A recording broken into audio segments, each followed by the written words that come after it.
This morning on GMSA, we're learning about an illegal dumping case that quickly got out of hand, turning deadly. The charges the suspect could be facing. Plus, it sucks. You feel invaded, you feel not safe in your own neighborhood. Theft continues to be a major concern and issue around San Antonio. We'll look at the new crime stats and what SAPD says is happening the most right now. And now taking a live look outside with live cam. Sounds like a broken record, but again, the heat's staying put. Justin is here to tell us just how long it will last. Live from KSAT 12, Good Morning San Antonio starts right now. Good morning. Again, 6 a.m. right now on your hump day, September the 18th. Yeah, right. Yeah, middle of the week here. And we again appreciate you guys starting your morning with us on Good Morning San Antonio. We've got a lot of ground to cover this half hour, starting with a case involving trash that ended up turning deadly. Plus something to put on your calendar this month if you need to go to the DMV for a driver's license. Absolutely. But first, let's get straight to that accident that we've been reporting on throughout our 5 o'clock hour. This is going to be on 410, the northbound lanes at East Houston, as we take a look at our TransGuide traffic cameras, and it looks like they have shut down all the main lanes there. 410 at Houston. There was also a crash 410 at Rigsby, so a lot of activity east side of town. Let's go to the ground right now. Alex Gomez, he has been out there covering this for us for the past hour or so. Alex, what's the latest that you could tell us out there?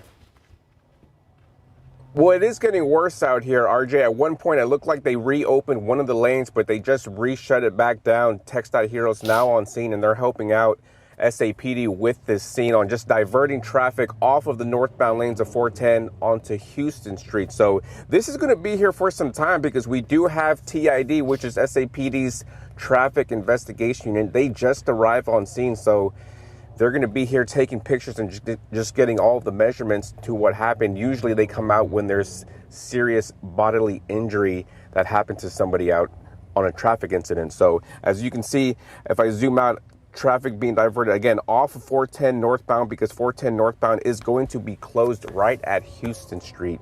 So your best alternate route is to take Houston to W.W. White and get back on I-10 and 410 that way, RJ. All right. Thank you very much for that report, Alex. And of course, earlier we saw that there was a pretty major crash out there, vehicle extraction. So we will continue to gather details. And Alex, of course, is going to get the latest information for us out there. But now checking in with the weather, of course, your Wednesday forecast. And Justin, I got in my car yesterday. Didn't like it. It felt very toasty inside there. Hot yesterday. We got up to 95, probably around 96 today. We're going to see partly cloudy conditions this morning. In fact, we're seeing quite a bit of cloud cover, a lot of humidity this morning, and that's going to lead to some pretty significant heat index values later today. More humidity than yesterday, so the heat index could be a little bit higher. We're thinking in the range of 101 to maybe as high as 103 or 104 in a couple spots. So this is some of the highest heat indices we've seen so far this week, especially as you go east to San Antonio, where the humidity will be thickest this afternoon. Meantime, we're still showing pictures and sharing pictures of the partial lunar eclipse last night. So many good ones coming into our KSAT Connect. This is just another one, and this is an example of how partial it was. Just a small portion of the moon disappeared underneath the Earth's shadow, but cool nonetheless. You can check out all those pictures on our website, ksat.com. Guys. All right, this morning, an illegal dumping case turned into a chase, shooting, and then a deadly crash. And now a suspect is in jail. The original altercation happened last Wednesday along Highway 181, just north of Elmdorf, but the arrest came just yesterday. Bexar County Sheriff Javier Salazar says that 39-year-old John Yeats and another person were caught illegally dumping trash at a car lot. When employees approached them, Salazar said that one of the men pulled out a gun and then the pair took off. 36-year-old Jorge Gomez, who was an employee at the lot, followed the two and then apparently fired some shots at them. But for some reason, Gomez stopped chasing them, and then went off the road and crashed and died at the scene. Yes, we all have the right to defend ourselves and our property. But again, taking the law into your own hands, chasing somebody down and firing shots at them, certainly not the recommended course of conduct in a case like this. Salazar says that Gomez did not have any gunshot wounds, and they believe that he may have had a heart attack before crashing. Right now, Yeats is facing a charge of deadly conduct, but could face an illegal dumping charge as the investigation moves forward. The driver involved here has not been named, but BCSO says that person has been questioned. All right, now a very frustrating story for a local family. Tools that a San Antonio man uses every day for work were stolen within minutes, and this crime was all captured on camera. So back in August 26, San Antonio police say that an SUV, or that car right there, pulled up to Danielle Gomez's home on the northwest side. A man walked up. You see him get out and just take those tools right out of her husband's truck bed. Those tools were worth around $5,000, and it's one of 34,000 reports of theft across San Antonio this year. However, compared to last year, that's down about 6%. SAPD Chief William McManus says that it's a common crime in need of a solution. Ideally, I'd like to see a property crime program, and something that possibly in the future we can work that with UTSA. Some more overall numbers here. San Antonio police say that crime is down 3% compared to last year. Now, one of the department's biggest issues, though, has been car thefts. That has dropped off sharply this year, but other things are unfortunately up, most notably property damage and vandalism crimes, what SAPD is calling criminal mischief. Those are up by more than a third, and it's not immediately clear what is causing those crimes. All right, and here's a look at the immediate aftermath. You can see just a few days ago, this fire out there in the Houston area, obviously much larger than what is going on out there today. Right now, it is unclear when people who were evacuated from their home in the area will be allowed to return, but officials have said that the line itself has been shut down, but the residual product left in the valve has to burn itself out. Over in Baltimore, relatives of the victims of the deadly Francis Scott Key Bridge collapse are taking a legal action. On Tuesday, 3 families said that they wanted the ship company responsible for the accident to be held accountable. The tragic incident in Baltimore occurred on March 26th, according to the National Transportation Safety Board. The Dolly container ship lost power before striking the bridge. 6 construction workers who were working on that bridge at the time died. Months have passed since the disaster, and today we can finally say we will hold Grace Ocean Private accountable. The families say that they plan to file a court notice before the end of the month. Meanwhile, schools across Lebanon are closed today after an unprecedented and mysterious attack. Pagers used by hundreds of members of the militant group Hezbollah exploded simultaneously on Tuesday in Lebanon and Syria. That killed at least 9 people, also wounding several thousand others. Hezbollah and the Lebanese government are blaming Israel for what appeared to be a sophisticated remote attack. An American official says that Israel briefed the U.S. after the conclusion of the operation, in which small amounts of explosives in those pagers were detonated. Among those injured was Iran's ambassador to Lebanon. The mysterious explosions came amid rising tensions between Israel and Iran-backed Hezbollah. Vice President Kamala Harris and former President Donald Trump are both hitting the campaign trail in important swing states with less than 7 weeks until Election Day. Harris talked about her plans for the economy in Philadelphia on Tuesday, saying grocery prices are still too high, while touting her plans for child care and small businesses. During an event in Michigan with the Arkansas Governor Sarah Huckabee Sanders, Trump also asked about the economy. He suggested he would work to lower energy costs. All right, good news. If you need to renew your driver's license, we know that it could be an arduous task sometimes. The DMV will be open statewide on Saturdays through the end of September. Some offices will be open for half days this Saturday and also September 28th. This will be helping serving customers that are needing driver's licenses, identification, card renewals, or replacement services. And unfortunately, this is by appointment only. So if you ever made an appointment there, DMV, keep that in mind. We have all this info, KSAT.com. Just look for this story on our homepage. Now to a story that had both me and RJ like, oh man, looking ahead. Mega Millions lottery tickets could be more expensive next year. Texas Lottery Commission proposed raising the prices of tickets from, get this, $2 to $5. Other changes in the proposal include getting rid of the optional $1 megaplier. Instead, they will be included in the $5 ticket. The rule changes are expected to take place in April next year. The draft proposal was approved in August and now is in the 1-month public comment period, which ends next week. head over to our story online to see how you can submit a public comment. I will say that, you know, if you have $2, it's so easy to just, it's easy. $5 is stretching it for sure. Oh my gosh. Okay, so homecoming season just around the corner, and you can help us with an upcoming KSAT Explains. It's all about mums, where did the tradition comes from and how it became such a thing in Texas.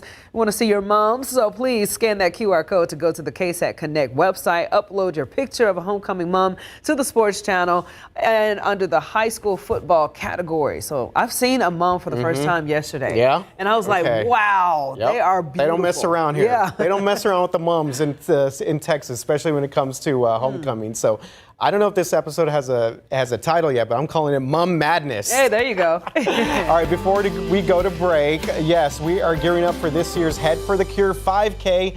It will be next weekend on September 28th at Providence Catholic School across the street from us. You can register right now. Of course, you see that QR code on your screen. Scan it. Take you directly to the website to register. Proceeds from the Head for the Cure go to brain cancer research. For more information, you can visit ksatcommunity.com.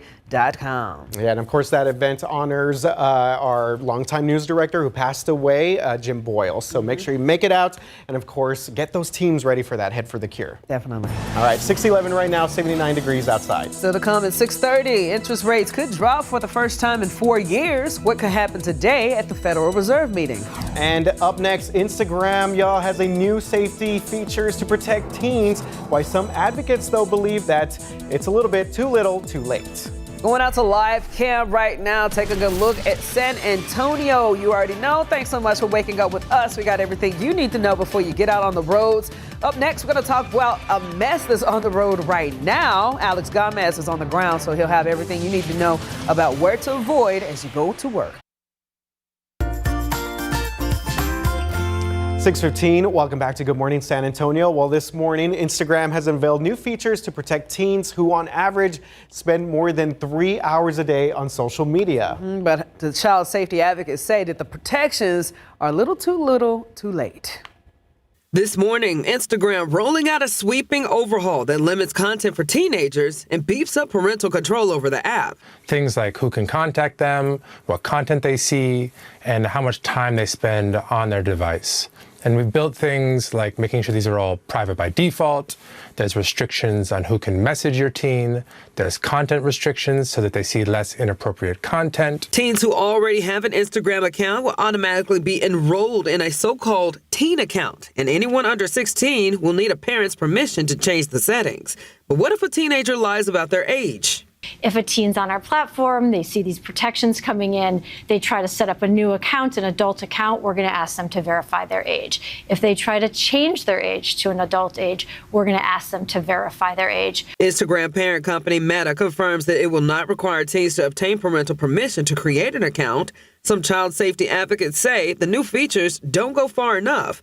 They want federal legislation instead. I want legislation that actually protects our kids and doesn't leave it to these platforms to make these decisions. But some experts warn there will always be workarounds. There are going to be loopholes. So I think short of barring your kid from social media, which I don't know how realistic that is, you need to be part of their lives. Talk to them. Keep the lines of communication open. Make sure you make it your business to know what it is they are doing.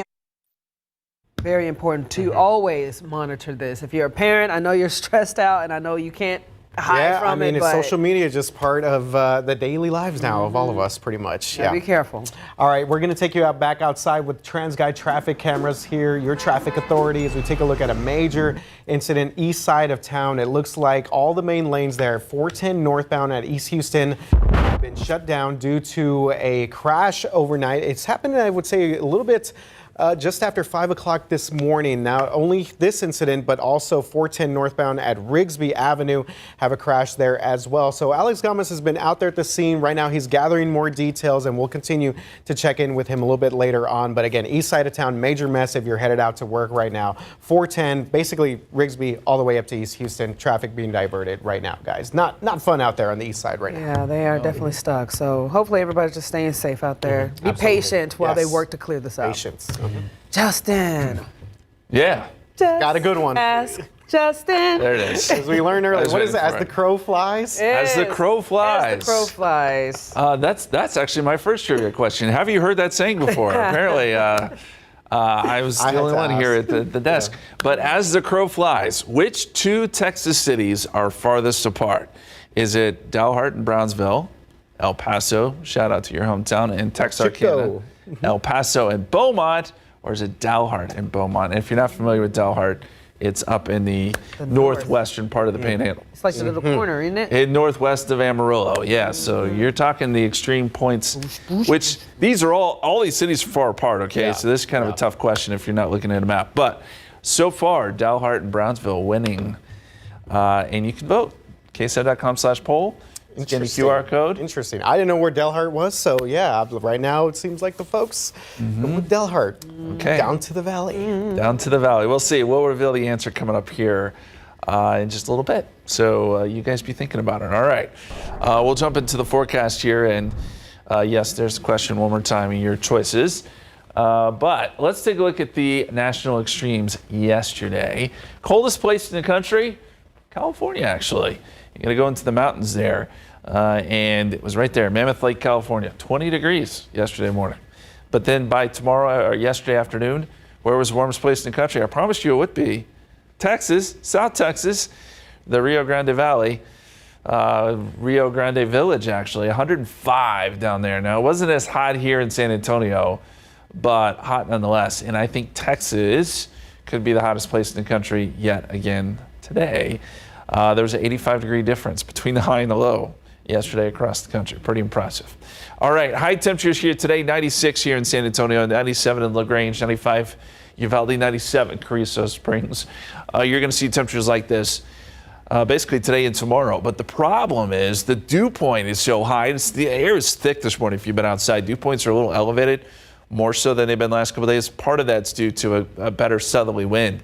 But the higher humidity levels are going to make for higher heat indices today and tomorrow before the heat index falls off a little bit late in the weekend and into next week. So this is one computer model showing heat index values above 100, but I've had a couple models show temperatures feels like numbers even hotter than this, 103, 104 perhaps in some spots. So just know that this afternoon it may actually feel a little bit warmer than it did yesterday because of the higher humidity. Right now, 79, and that southerly wind and those higher dew points are keeping temperatures up this morning in a big way. 77 in New Braunfels. Remember, it was in the 60s yesterday, Bernie and Kerrville. Not this morning. It feels so muggy out there, and you see the dew points. This is tropical air. Dew points in the mid-70s in many spots. Very quickly, the tropical weather outlook. Did want to mention that we're watching an area out here in the Caribbean. Right now, just a 20% chance of development. But down the line, there could be something that takes shape there, and we'll certainly keep you posted. I don't think it would be an impact for us, but it's a little too early to say just yet. Extended forecast, 97 Thursday, 97 Friday. And yeah, mid-90s this weekend, maybe a little cooler, quote-unquote cooler, by next week. All right, Justin. All right, thank you very much, Justin. 6:22 right now, 79 degrees outside. Just ahead before 6:30, we're getting you ready for our big game coverage game of the week, part 2 with Austin Westlake versus Steel Knights next. Dupixent helps people with asthma breathe better in as little as 2 weeks. And when you can breathe better, what isn't better? This is better. This is better. That's better. And that. Even this. Dupixent is an add-on treatment for specific types of moderate to severe asthma. It works with your asthma medicine to help improve lung function. That's pretty good. Dupixent is not for sudden breathing problems. It's proven to help prevent asthma attacks. It can reduce or even eliminate oral steroids. And doesn't that make things better? Dupixent can cause allergic reactions that can be severe.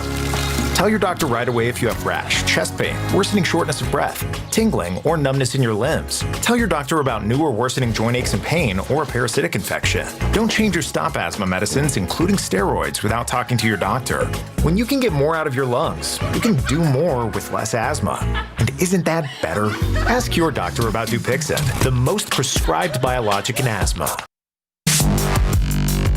Hey, 6:25. Welcome back. It's time to talk some football. Welcome back. Our big game coverage game of the week. We'll see the Austin Westlake Chaparrals visit the Steel Knights Friday night. Yes, Austin Westlake not feeling too great following their first loss of the season, dropping them to 2-1. The Chaparrals started out by beating Prosper and then taking care of San Benito 63-7, the home of Freddie Fender. But last week they lost at home to Austin in Austin, 39-21 to Humble Atascocita, and that dropped Westlake from number 4 in the state to number 14. So they, of course, are getting ready to face the Men of Steel and that big-time offense with the Steel Knights. So looking ahead, Austin Westlake and Steel going down Friday night, and we're getting Austin Westlake here at home at Lenhoff Stadium out there in Cibolo. Should be a great atmosphere. Let's go. Got that football spirit in there. Okay. It is 6:26. Look at the clock, Jeff. Okay. There we go. 79 degrees outside. All right, coming up at 6:30. If you're looking to get into the fall spirit, look at that right there. We've got you covered. What you need to know about San Antonio Pumpkin Festival before it comes back this year. And we want to see your photos of last night's partial lunar eclipse. Send us what you have right now, KSAT Connect, so we can share them on air and online. The first time, mistakes happen, maybe something went off, something on the stove, but then all of a sudden, 2 days later or a day later, the same things. Right now on Good Morning San Antonio, disturbing details of child abuse. What a new affidavit is saying about the arrest of a local couple.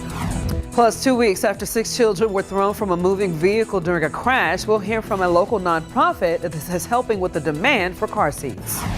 All right, taking you outside with a look at live cam on your Wednesday morning. Of course, feeling already a little bit warm out there. We're going to check in with Justin, get that Wednesday forecast, see if we're going to get a little bit of dip in temperatures coming up in a couple of days. All right, good morning, and thanks for waking up with us, telling you everything you need to know. It is 6:30 on your hump day, September the 18th, and unfortunately, we got a lot of stuff on the traffic. Yes, unfortunately, it's been a very busy day right now on the roads in the morning for your morning commute. So the biggest thing that we're seeing right now as we go to our TransGuide traffic cameras this morning is going to be out there in the east side of town, 410 northbound at East Houston Street. All the main lanes right there have been shut down after a major crash there that happened around 5 o'clock this morning. So still an ongoing incident there. Let's go and check in with Alex Gomez. He's been gathering details for us, getting more information. Alex, what's the very latest out there? Well, it was a pretty serious incident, RJ. I was able to talk to a sergeant with SAPD, and they tell me that this car right here that you're looking at, this was stopped in the middle of the road.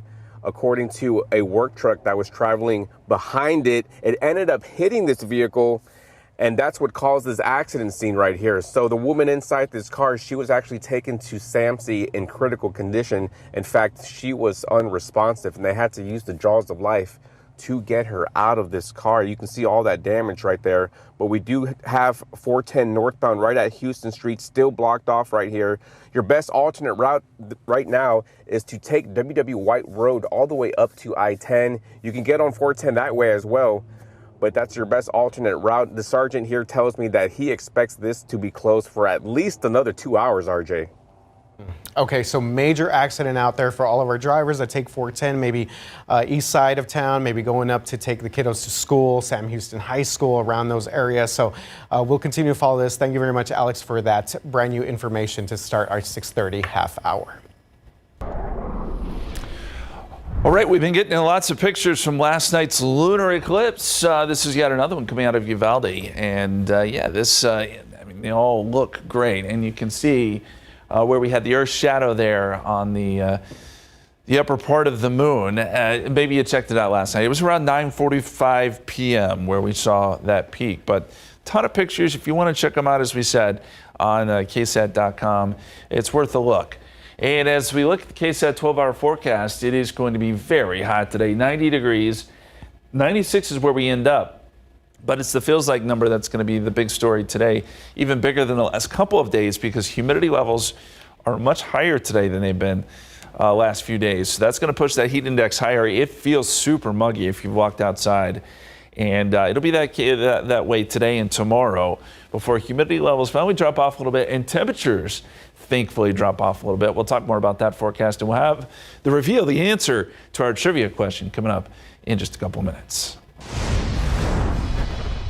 New this morning, it's been over 2 weeks since 6 children were thrown from a moving vehicle during a crash, and no one has been charged. That's right. You may remember this. Earlier this month, we told you about this crash in which 6 of the 7 children were ejected from the car after that SUV that you saw right there blew out a tire and the driver lost control. San Antonio police say the 6 children were not wearing a seatbelt. So we checked, and police aren't saying anything about the investigation, and so far, no arrests have been made. Police also wouldn't provide us an update on the condition of the kids. Our Patty Santos is here to tell us about what this accident is prompting and a demand for car seats. Hey there, good morning. The nonprofit Eagles Flight says they have handed out over 9 car seats in the last 2 weeks, and they have a list of families that are waiting for one. Those 6 children that were taken to the hospital, that was severe. That was very severe. And the response has been, we need to do something immediately. Pamela Allen says the incident has increased families' concerns and awareness to make sure their children are properly riding in a vehicle. She says they usually hand out the same number of car seats in a 6-month period. Right now, they are diligently looking for new or used car seats to give away. Their baby pantry in the South Side also provides families with diapers, clothing, and other baby needs. We need some help. We need to be able to make sure that our children are safe and that we're not breaking any laws. But here's the biggest thing. These car seats are so expensive. The cost of car seats has increased significantly over the last few years. I checked on Amazon and prices start at around $75 and can go up to a few $100s.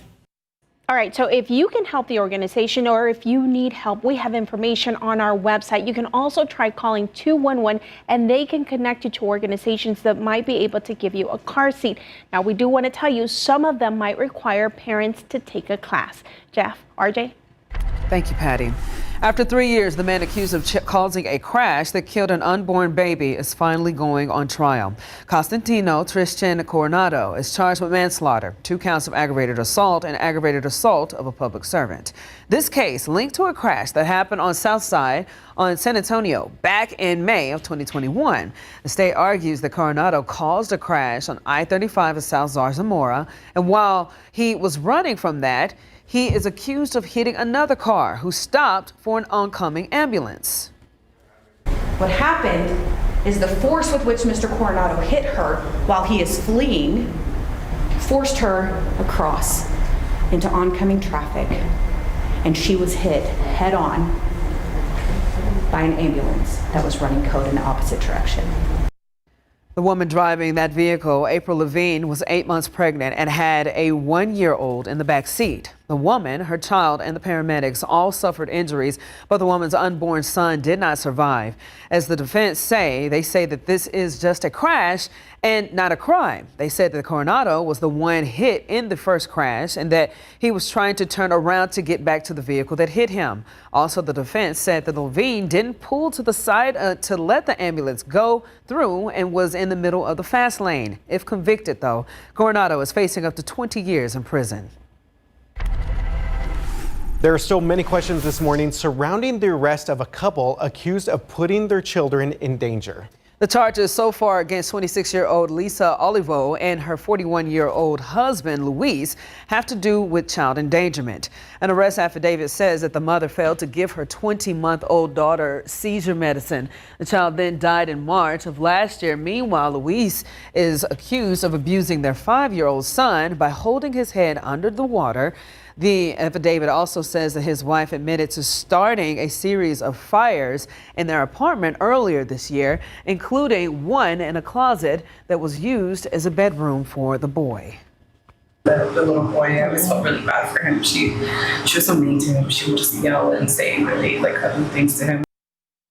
That neighbor who wanted her identity to remain anonymous says that the couple moved out soon after the fires. Child Protective Services says that the boy and another child have been in foster care since that time. It's unclear whether the suspects will face any additional charges.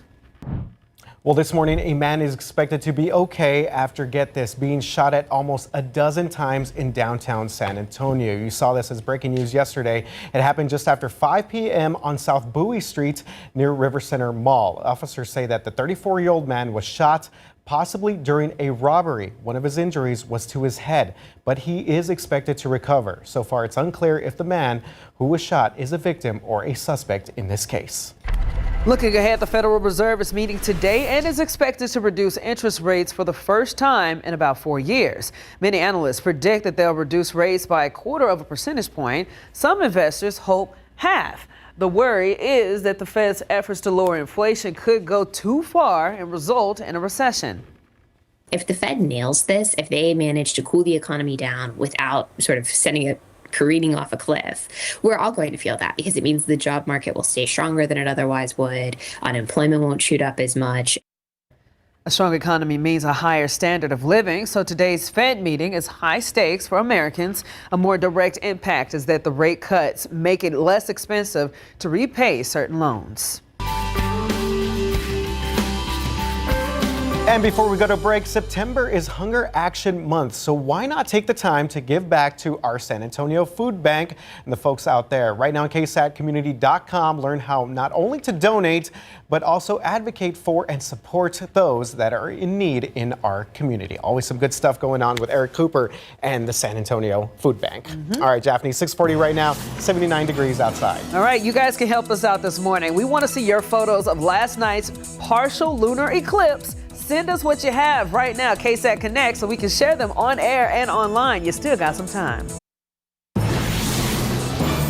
6:43 right now, and if you're looking to get into the fall spirit, and who isn't, there's a family-friendly event returning to San Antonio. The San Antonio Pumpkin Festival starts September 27th. This is at 603 Broadway near the Pearl. You could actually see this off the highway, 281, so definitely a lot of memories being made there. There's going to be live music, fun for the kiddos, and of course, plenty of, yes, pumpkins, and the festival open Monday through Thursday, 3 o'clock in the afternoon to 10 p.m. Saturdays and Sundays open 10 a.m. to 10 p.m. Tickets are required, and according to the website, so there's likely no chance for any kind of walk-ins. It's become very popular out there. The festival runs through October 27th. You can find much more of this information on our website, KSAT.com. So exciting, man. That fall activity right there.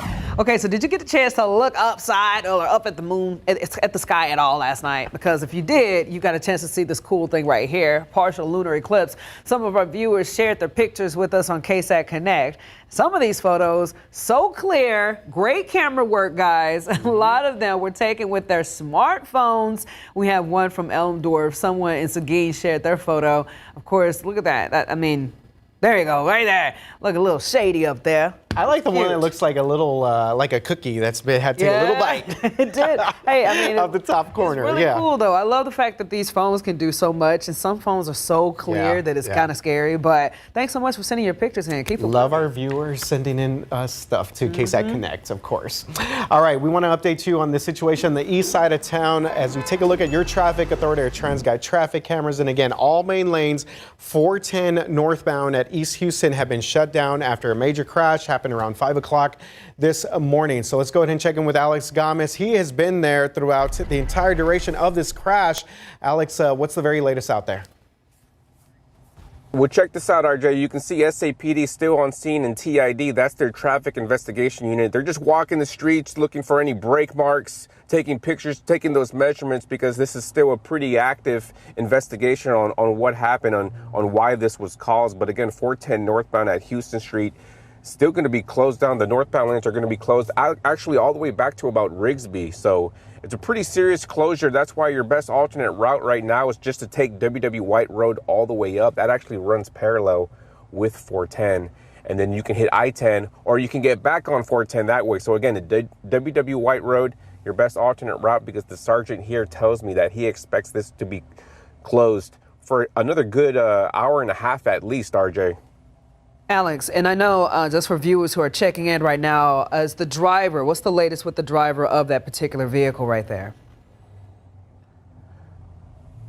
Yeah, good morning, Japhanie. So the driver, they tell me, was transported to SAMC in critical condition. She was actually unresponsive when they found her. They actually had to use the jaws of life to get her out of the vehicle. Check out all the damage. You can see SAPD just still working the scene because the impact was pretty serious, Japhanie.